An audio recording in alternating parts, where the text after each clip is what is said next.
Hey guys, it is Greg, aka DadPadGaming, and today we are reviewing Stellar Blade. Don't forget to like and subscribe. Put your tongue up.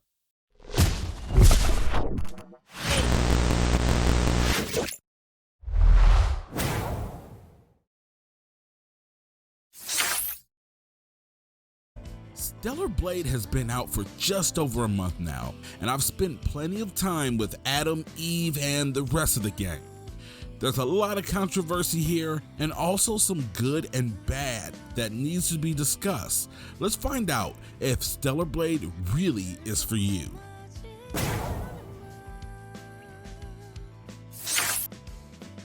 As always, let's get to the basics here first. So, what exactly is Stellar Blade?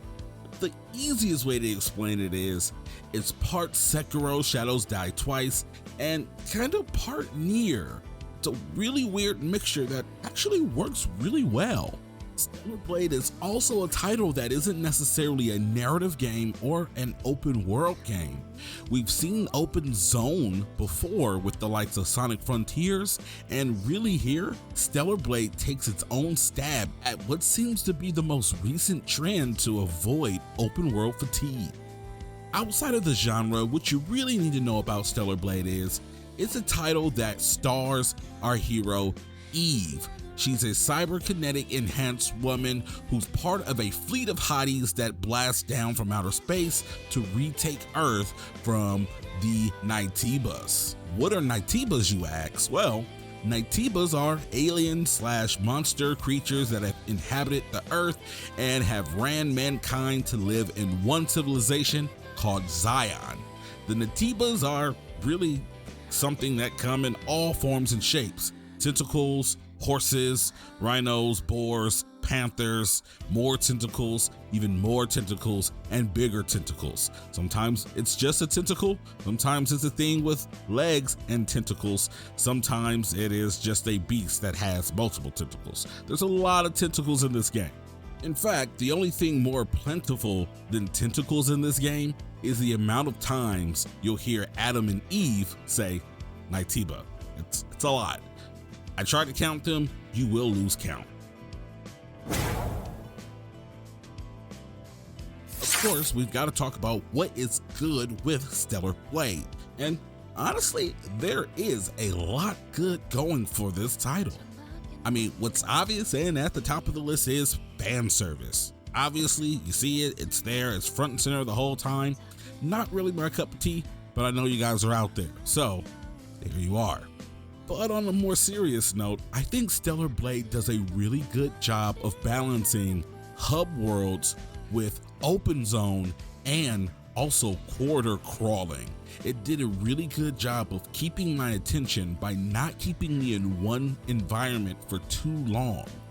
With that mixture of open zones and then also some dungeons that require you to traverse them only with a gun, and some that you can use both gun and your sword in, it really kind of keeps it fresh in terms of exploring through some of these dungeons and some of these open zone areas. Presentation and combat, though, are really the two biggest components of what helps this game shine. It's obvious to tell that Stellar Blade does actually look pretty good, but combat is something else entirely. Combat is mixed between L1 and R1, which gives you different ability attacks. You've got your light and heavy attacks with square and triangle, and you also have your gun that is mapped to R2 and L2. And lastly, there's the dodge and parry system. There are perfect dodges that work very similar to Nier Automata, and then the parry system is almost a carbon copy of what you'll get out of Sekiro Shadows Die Twice. And that comes complete with a stagger gauge for every enemy in the game. Looking back into the presentation side of things, I really did appreciate that there are lots of different costumes available for even this title, and none of those costumes need to be purchased. They are all unlockable in the game, and that's really nice. I found myself at home with this yellow sweatsuit that was clearly an inspiration from Kill Bill, as on the shoulder of this sweatsuit, it literally says Kill Kill in a font that is very reminiscent of the actual Kill Bill font. The soundtrack in Stellar Blade is pretty awesome. They've actually gone out of their way to enlist the same composer from Nier Automata to pay homage, because it is very clear that they took a large inspiration from that title over at Square Enix.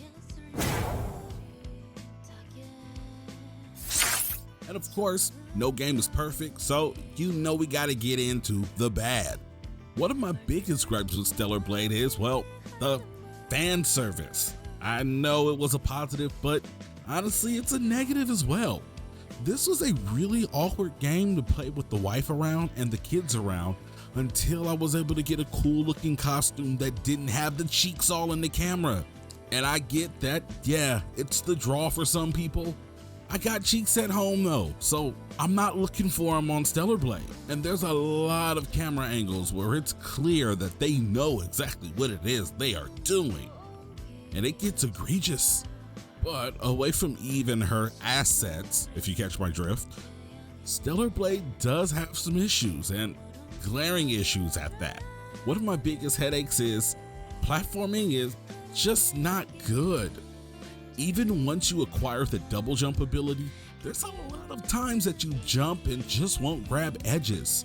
I remember one instance I had to push a box next to a ledge and jump onto it, and for some reason I could not jump on the ledge despite there being a ladder hanging from it that I was obviously supposed to climb up. I ended up having to do this weird jumpy thing in a corner to like glitch my way onto the ledge, and this was a puzzle required to get through the game. I also found it really weird that all Naitibas that you kill in this game drop loot. A lot of the crates that you break drop loot, and for some reason in this title they want you to press R2 to pick up the loot. However, this is not a game that requires you to manage your inventory, so there's really not a time that you have to decide on what you should and should not pick up. For that reason, I just felt like everything should just be auto picked up as you run past it, and it's one of those small things, but it really did kind of slow down gameplay in a weird way. And while R2 did work fine picking up items despite it being annoying, what was more annoying than that was a lot of times you can see a green dot that indicates you can interact with something, and you have to press R2 to do it, which is fine. The problem comes in where sometimes you have to come in at weird angles in order to interact with things, and sometimes when you're not ready to interact with something, the game doesn't tell you, so you'll spend unnecessary time trying to find the right angle for something that might not be ready to be interacted with. Now, my biggest problem with Stellar Blade is this. Despite the world of Stellar Blade being really interesting, and I think the world building here is great, the problem is the characters are really boring and flat. And honestly, I think a lot of it has to do with the writing, which calls back to how I said that they say Naitiba in this game a lot. And again, it's probably because of the writing. Even Stellar Blade is really kind of one note, and I get it's for inspiration of what 2B was for Nier Automata. However, the writing was better there, and you could really kind of pick up on her intentions by just experiencing her actions in the game. I'm not gonna go as far as saying Eve doesn't care or feels like she doesn't care. It's clear that they want you to feel like Eve is a good person, but the writing is so stiff that a lot of times it feels like she's saying yes to side missions and yes to missions in the main story simply because she's the main character and she knows she has to. And also, the game is very, very obvious in its story. Like, let's think about this. Our main characters are Adam and Eve. The world has been taken over by monsters. There's a false god who is a machine. The humans live in a safe haven for humans called Zion. The parallels of religion and the Matrix are really, really obvious, and they tell you the story right in your face. In fact, the leader of Zion, his name is the Oracle. And in hearing that, I'm sure you know all you need to know about how the story is going to play out. In fact, I didn't even roll credits when I made this review, simply because I know where it's going.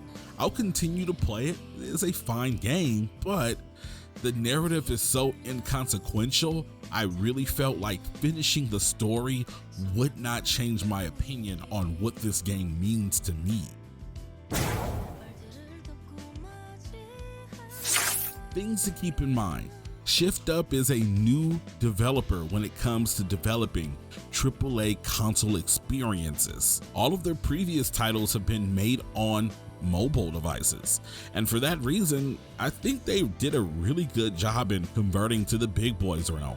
I am really excited to see what Shift Up will do in the future, but in terms of Stellar Blade, there are really too many hiccups that prevents this title from being great. I hope we get a sequel, but for now, Eve and Stellar Blade has earned a 7 out of 10. Again, guys, thank you so much for making it to the end of this review. If you made it this far, when you drop your comment, leave a yam emoji there, just so I know that you made it this far. And also sound off, are you here for the fan service or not? See you guys next time, and have a great day.